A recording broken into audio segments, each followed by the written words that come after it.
السلام عليكم، ازيكم عاملين ايه؟ ان شاء الله النهارده هنعمل كده وصفه بالموز. الموز ده طبعا لما بيوصل للدرجه دي كلنا يعني في ناس كتيره جدا مش بتحبه مستوي كده، فبيضطروا ان هم يرموه. لا، تعالوا بقى نعمل بيه وصفه كده كنز، هنعمل بيه وصفه حلوه قوي، تحليه كمان وطعمها رهيب جدا. تعالوا في البدايه خالص نشوف كده مكوناتنا وهنعملها ازاي مع بعض.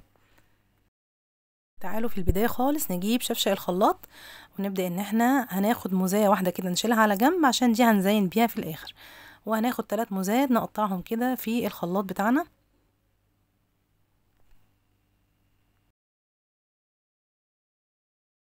وبعدين هجيب كوبايتين كده من الحليب واحطهم على الموز بتاعي. كمان عندي معلقتين كده من النشا، معلقتين هرميتين يعني كبار، وكمان عندي 4 معالق من السكر.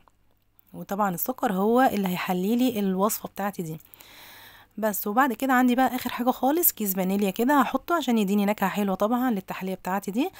وهنضربهم كده ضربتين حلوين في الخلاط لحد ما يوصل للقوام اللي انا عايزاه، القوام الناعم خالص يعني.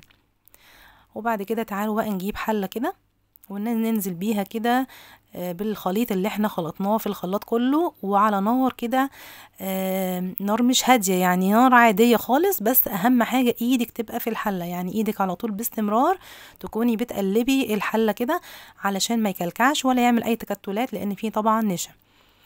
طبعا هنقلب كده لحد ما نوصل للقوام اللي انتوا شايفينه ده.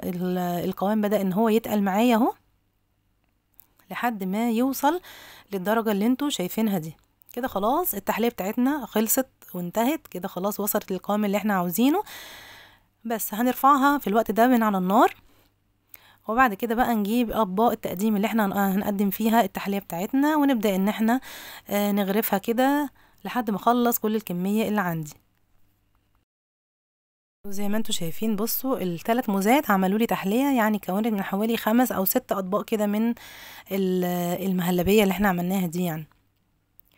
كده خلاص تعالوا بقى نزينها بالموزاية اللي انا كنت شايلاها على جنب. انا كنت مقطعاها كده طرنشات كده، هبدأ ان انا احط كده.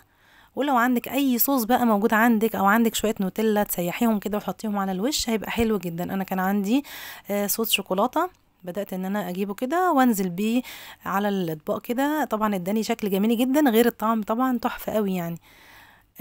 عملنا اهو، يعني عملنا وصفة حلوة قوي من الموز اللي احنا كنا هنرميه. اي حاجة عندك يا ريت تستغليها وما ترميهاش، الوقت اللي احنا فيه ده وقت صعب جدا. ربنا يهونها علينا وعليكم يا رب. وكانت وصفة حلوة جدا وتجربة رائعة، جربيها ان شاء الله مش هتندمي ابدا. دي كانت وصفتنا النهاردة، اتمنى تعجبكم. وما تنسوش بقى اللايك والاشتراك في القناة عشان يوصلكم الفيديوهات اللي جاية ان شاء الله. واشوفكم على خير، والسلام عليكم.